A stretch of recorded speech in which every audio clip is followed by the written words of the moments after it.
Allahu Akbar. Allah. Chers frères et sœurs, deux des puissances les plus importantes du monde musulman se sont longtemps opposées sur de nombreux dossiers. D'un côté, l'Arabie saoudite, gardienne des deux lieux saints, allié historique des États-Unis et puissance majeure du Golfe. De l'autre, la Turquie, héritière d'un immense passé ottoman, puissance régionale qui cherche depuis des années à retrouver une influence majeure dans le monde musulman. Pendant longtemps, Riyad et Ankara ont défendu des intérêts différents. Ils se sont opposés sur le Qatar, sur les frères musulmans, sur la Syrie, et plus largement sur la manière dont devait être organisé l'équilibre des forces dans le monde musulman. Mais aujourd'hui, quelque chose a changé. Les deux pays ont progressivement renoué le dialogue.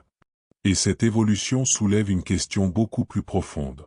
S'agit-il simplement d'un rapprochement diplomatique entre deux États, ou sommes-nous en train d'assister à une nouvelle recomposition du monde musulman? Et surtout, comment cette évolution peut-elle être comprise à travers la grille de lecture développée depuis des décennies par Cheikh Imran Hossein? C'est ce que nous allons examiner dans cette vidéo. Et vous allez voir que derrière les poignées de main, les accords économiques et les rencontres diplomatiques se cache une question fondamentale. L'avenir de l'unité de la Oumma. Pour comprendre cette question, il faut d'abord comprendre la manière dont Cheikh Imran Hossein analyse les événements contemporains. Ses enseignements ne se limitent pas à la politique internationale classique. Dans ses conférences et ses écrits, il aborde régulièrement la géopolitique à travers une lecture islamique beaucoup plus large, qui associe histoire, Coran, Sunna, économie, rapport de puissance et eschatologie. C'est précisément ce qui rend son approche particulière. Pour lui, les événements qui se déroulent dans le monde musulman ne doivent pas toujours être considérés comme des événements isolés. Une crise diplomatique, une guerre, une alliance, un changement de gouvernement, un rapprochement entre deux États. Tous ces événements peuvent être replacés dans une dynamique historique beaucoup plus vaste. Et l'une des grandes questions qui revient dans cette réflexion est celle de l'indépendance réelle du monde musulman. Car une question demeure. Les États musulmans prennent-ils leurs décisions uniquement en fonction de leurs propres intérêts, ou leurs choix sont-ils également influencés par les grandes puissances extérieures? C'est ici que commence la critique développée par Imran Hossein à l'égard de certaines alliances géopolitiques. Depuis plusieurs années, Cheikh Imran Hossein critique la dépendance stratégique de certains États musulmans vis-à-vis des puissances occidentales. Il ne s'agit pas nécessairement, dans cette lecture, de condamner les peuples de ces pays. La distinction entre les populations musulmanes et les décisions de leur gouvernement est importante. La question porte plutôt sur les choix stratégiques des dirigeants. Lorsqu'un État musulman devient fortement dépendant d'une puissance extérieure pour sa sécurité, son économie, son armement ou sa diplomatie, une question se pose. Jusqu'où peut-il réellement défendre une politique indépendante? C'est notamment dans ce contexte que la relation entre l'Arabie saoudite et les États-Unis prend une importance particulière. Pendant des décennies, Riyad a entretenu une relation stratégique extrêmement importante avec Washington. Cette relation a apporté des avantages économiques, militaires et sécuritaires. Mais elle a également alimenté une question régulièrement soulevée par les critiques de cette alliance. Qu'arrive-t-il lorsque les intérêts stratégiques d'une puissance occidentale entrent en contradiction avec les intérêts d'une partie du monde musulman? Et cette question devient encore plus sensible lorsqu'on parle de la Palestine. Pour comprendre la pensée d'Imran Hossein, il est difficile de contourner la question palestinienne. La Palestine et Jérusalem occupent une place centrale dans son œuvre et dans ses enseignements. Il a notamment consacré un ouvrage entier à Jérusalem et à sa place dans le Coran. Dans cette perspective, la manière dont les gouvernements musulmans réagissent à la question palestinienne devient bien plus qu'un simple dossier diplomatique. Elle devient une sorte de révélateur. Car imaginons un instant deux États musulmans. Ils peuvent avoir des intérêts économiques différents. Ils peuvent avoir des frontières différentes. Ils peuvent même être en concurrence. Mais lorsqu'une question touche directement à Jérusalem et à la Palestine, jusqu'où leurs intérêts nationaux peuvent-ils prendre le dessus sur une solidarité plus large? C'est précisément cette tension entre intérêt national et intérêt collectif de la Oumma qui se retrouve au cœur de nombreuses critiques adressées aux politiques étrangères des États musulmans. Et c'est ici que la question de l'Arabie saoudite devient particulièrement sensible. L'Arabie saoudite occupe une position unique dans le monde musulman. Elle abrite la Mecque et Médine. Elle possède donc une importance religieuse incomparable. Mais elle est également une puissance politique, économique et énergétique majeure. Cette double dimension crée une responsabilité considérable. La question que certains penseurs musulmans posent est alors la suivante. Quel rôle l'Arabie saoudite devrait-elle jouer dans l'avenir du monde musulman? Devrait-elle principalement défendre ses intérêts nationaux? Ou devrait-elle chercher à jouer un rôle moteur dans la construction d'une véritable unité stratégique de la Oumma? Cette question n'est évidemment pas simple. Un État doit assurer sa sécurité. Il doit protéger son économie. Il doit défendre ses frontières. Il doit gérer ses relations internationales. Mais pour une lecture comme celle d'Imran Ozin, cela ne suffit pas. Il faut également se demander si ces choix renforcent ou affaiblissent, à long terme, l'autonomie du monde musulman. Et c'est là que la Turquie entre dans l'équation. La Turquie possède une histoire radicalement différente. Pendant plusieurs siècles, elle a été au cœur de l'Empire ottoman. Pour une partie du monde musulman, cet héritage continue de donner à Ankara une dimension symbolique particulière. La Turquie n'est donc pas simplement un État parmi d'autres. Elle porte avec elle le souvenir d'une époque où Istanbul occupait une position centrale dans les affaires du monde musulman. Mais la Turquie moderne est également confrontée à une réalité différente. Elle doit défendre ses propres intérêts nationaux. Elle entretient des relations complexes avec l'Europe, les États-Unis, la Russie, les pays arabes et les différentes puissances régionales. Et c'est précisément cette contradiction qui rend sa position intéressante. La Turquie veut-elle devenir une puissance régionale parmi les autres, ou aspire-t-elle à jouer un rôle beaucoup plus important dans le monde musulman? Cette question devient encore plus intéressante lorsqu'on observe ses relations avec l'Arabie saoudite. Il y a quelques années encore, imaginer un rapprochement entre Riyad et Ankara semblait beaucoup plus difficile. La crise du Golfe de 2017 avait profondément divisé le monde musulman sunnite. L'Arabie saoudite, les Émirats arabes unis, Bahreïn et l'Égypte avaient imposé un blocus au Qatar. La Turquie, elle, s'était rapprochée de Doha. Ankara et Riyad se trouvaient donc dans des camps géopolitiques relativement opposés sur plusieurs questions. Les divergences concernaient notamment les frères musulmans, la crise syrienne, le Qatar et d'autres dossiers régionaux. Puis un événement particulièrement marquant est venu aggraver les relations. L'affaire Jamal Khashoggi. La relation entre les deux pays semblait alors profondément détériorée. Mais la géopolitique a une règle que l'histoire rappelle constamment. Les rivalités peuvent durer longtemps, mais elles peuvent aussi disparaître lorsque les intérêts changent. Et c'est exactement ce qui s'est progressivement produit. Au cours des dernières années, l'Arabie saoudite et la Turquie ont progressivement entrepris de normaliser leurs relations. Des rencontres diplomatiques ont eu lieu. Les relations économiques ont été renforcées. Les dirigeants des deux pays ont repris contact. Et cette évolution est particulièrement intéressante lorsqu'on la compare à la période de tension qui l'a précédée. Pourquoi ce rapprochement? La réponse la plus évidente se trouve dans la réelle politique. Les États cherchent à protéger leurs intérêts. Ils cherchent des investissements. Ils veulent renforcer leurs économies. Ils cherchent à réduire les tensions régionales. Ils doivent également faire face à un environnement international extrêmement instable. Mais c'est ici que la question posée par Imran Ozin devient intéressante. Une réconciliation entre États musulmans suffit-elle pour parler d'une véritable unité de la Oumma? Ou bien peut-il simplement s'agir d'un rapprochement temporaire dicté par des intérêts économiques et stratégiques? Cette distinction est fondamentale. Imaginez deux pays musulmans. Ils signent des accords. Ils développent leur commerce. Ils améliorent leurs relations diplomatiques. Tout cela peut être positif. Mais cela ne signifie pas automatiquement qu'ils partagent une même vision du futur du monde musulman. L'unité véritable suppose davantage qu'une coopération économique. Elle suppose une vision commune. Une capacité à défendre des intérêts communs. Une volonté de dépasser certaines rivalités nationales. Et surtout, une réflexion sur les grandes questions qui concernent l'ensemble de la Oumma. Parmi elles, la Palestine occupe évidemment une place centrale dans la grille de lecture d'Imran Ozin. C'est pourquoi le rapprochement entre Riyad et Ankara ne doit pas uniquement être observé à travers les chiffres du commerce ou les visites officielles. Il faut également poser une question plus profonde. Ce rapprochement peut-il contribuer à une véritable autonomie stratégique du monde musulman? Et c'est probablement ici que l'approche d'Imran Hossein se distingue le plus d'une analyse géopolitique classique. Pour lui, les événements contemporains doivent également être étudiés à travers les textes relatifs aux signes de la fin des temps. Yajuj et Majuj, Constantinople, les bouleversements géopolitiques, les divisions internes du monde musulman, les grandes transformations du pouvoir mondial. Cette dimension eschatologique constitue une partie importante de sa méthode d'interprétation. Mais elle fait également l'objet de débats.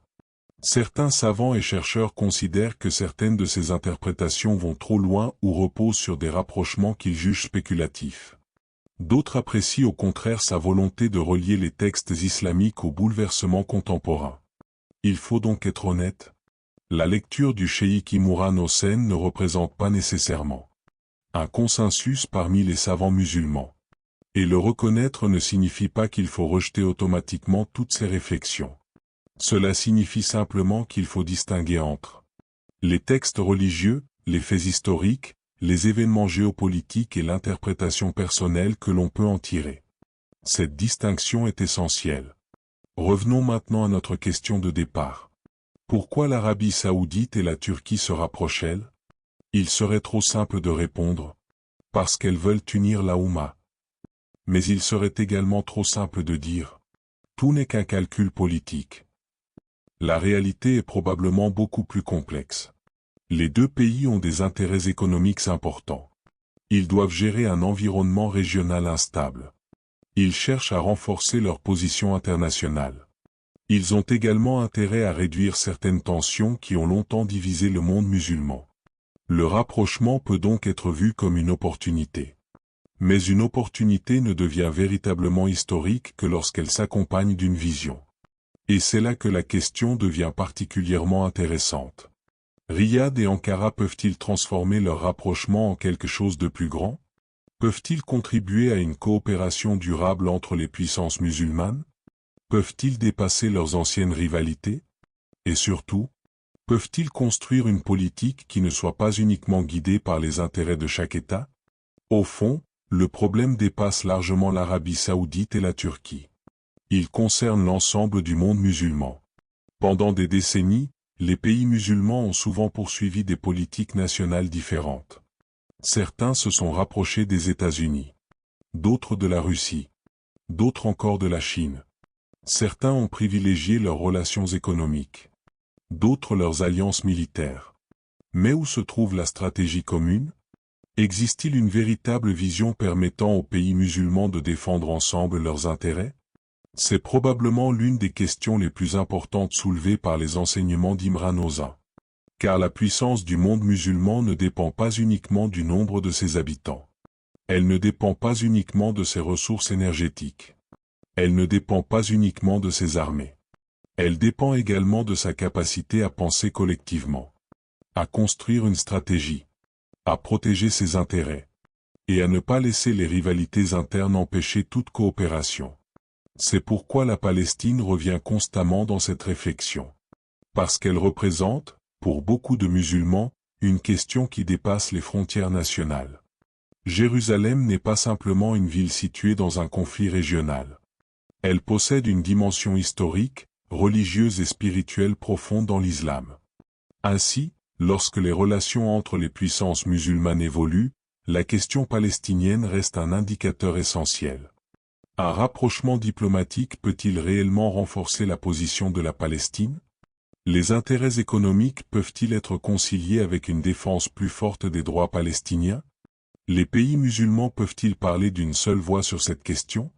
Ce sont ces interrogations qui permettent de mesurer la profondeur réelle d'une éventuelle unité. Aujourd'hui, nous observons quelque chose d'intéressant. Les anciennes lignes de fracture ne sont plus exactement les mêmes. L'Arabie saoudite a renoué avec le Qatar. Elle a également engagé une normalisation avec la Turquie. Et elle a même participé à un processus de rapprochement avec l'Iran sous médiation chinoise. Cela signifie-t-il que les anciennes rivalités ont disparu? Pas nécessairement. Cela signifie plutôt que le monde musulman entre dans une nouvelle phase. Une phase où les États cherchent davantage à dialoguer, à diversifier leurs partenaires, à réduire les tensions, à protéger leurs économies. Mais cette recomposition peut prendre deux directions. La première est celle d'une simple realpolitik. Chaque pays améliore ses relations lorsqu'il y trouve un intérêt. La seconde serait beaucoup plus ambitieuse. La création progressive d'une véritable coopération stratégique entre les grandes puissances musulmanes. Et c'est cette deuxième possibilité qui mérite particulièrement notre attention. Il serait cependant une erreur de considérer cette question comme quelque chose qui ne concerne que les gouvernements. La réflexion de Cheikh Imran Hossein invite également à regarder la responsabilité individuelle. Car une oumma forte ne peut pas être construite uniquement par des présidents, des rois ou des diplomates.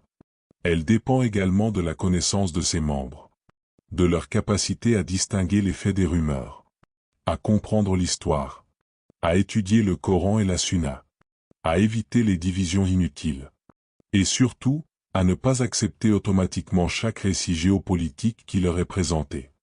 Dans un monde où l'information circule à une vitesse extraordinaire, la vigilance intellectuelle devient essentielle. Nous devons apprendre à poser des questions, à vérifier, à comparer, à écouter plusieurs points de vue, et à distinguer ce qui est certain de ce qui relève de l'interprétation. Alors revenons à la question de départ. Que signifie réellement le rapprochement entre l'Arabie saoudite et la Turquie? Est-ce simplement une nouvelle étape de la diplomatie régionale? Est-ce une stratégie économique? Est-ce une réponse aux nouvelles réalités géopolitiques du Moyen-Orient? Ou bien ce rapprochement pourrait-il devenir le début d'une coopération beaucoup plus profonde entre les grandes puissances du monde musulman? Personne ne peut aujourd'hui prédire avec certitude la réponse. Mais une chose est certaine. Le monde musulman est en pleine recomposition. Et dans cette recomposition, les choix de Riyad, d'Ankara, de Téhéran, de Doha et des autres grandes capitales musulmanes auront des conséquences qui dépasseront largement leurs frontières. C'est pourquoi la réflexion développée par Cheikh Imran Hossein continue d'intéresser ceux qui cherchent à comprendre les événements actuels à travers une perspective islamique. On peut être d'accord avec certaines de ces analyses et en désaccord avec d'autres. On peut accepter certaines de ces interprétations et remettre en question certaines conclusions. Mais les questions qu'il pose restent importantes. Quelle doit être la place de l'islam dans un monde dominé par les grandes puissances? Les États musulmans peuvent-ils retrouver une véritable autonomie stratégique? Et surtout, la Oumma peut-elle dépasser ces divisions pour construire une vision commune de son avenir? Peut-être que c'est finalement la véritable question derrière le rapprochement entre Riyad et Ankara. Pas simplement. L'Arabie saoudite et la Turquie sont-elles désormais amies? Mais plutôt, que feront-elles de cette nouvelle proximité? Car un rapprochement diplomatique peut rester un simple accord entre gouvernements. Ou, il peut devenir le point de départ de quelque chose de beaucoup plus grand. Frères et sœurs, l'histoire nous enseigne que les alliances changent, que les rivalités évoluent et que les puissances d'aujourd'hui ne sont pas nécessairement celles de demain. L'Arabie saoudite et la Turquie ont connu la rivalité. Elles connaissent désormais le rapprochement. La question est de savoir ce qui viendra ensuite. Et si cette nouvelle relation pouvait contribuer, même progressivement, à une coopération plus forte entre les nations musulmanes? C'est une possibilité. Mais elle dépendra moins des discours que des décisions concrètes. De la capacité à dépasser les intérêts de court terme. De la volonté de construire une stratégie commune. Et de la manière dont les grandes questions de la Oumma, notamment la Palestine et Jérusalem, seront réellement défendues. Si cette analyse vous a intéressé, dites-moi dans les commentaires. Pensez-vous que le rapprochement entre la Turquie et l'Arabie saoudite peut réellement renforcer l'unité de la Oumma, ou s'agit-il principalement d'une alliance dictée par les intérêts nationaux? Votre avis nous intéresse. Et si vous souhaitez découvrir d'autres analyses sur les grands enjeux du monde musulman, abonnez-vous à la chaîne et activez les notifications. Partagez également cette vidéo avec ceux qui souhaitent comprendre les événements actuels avec davantage de recul. Que Allah nous accorde la connaissance, la clairvoyance et l'unité. Que Allah guide la Oumma vers ce qui est juste.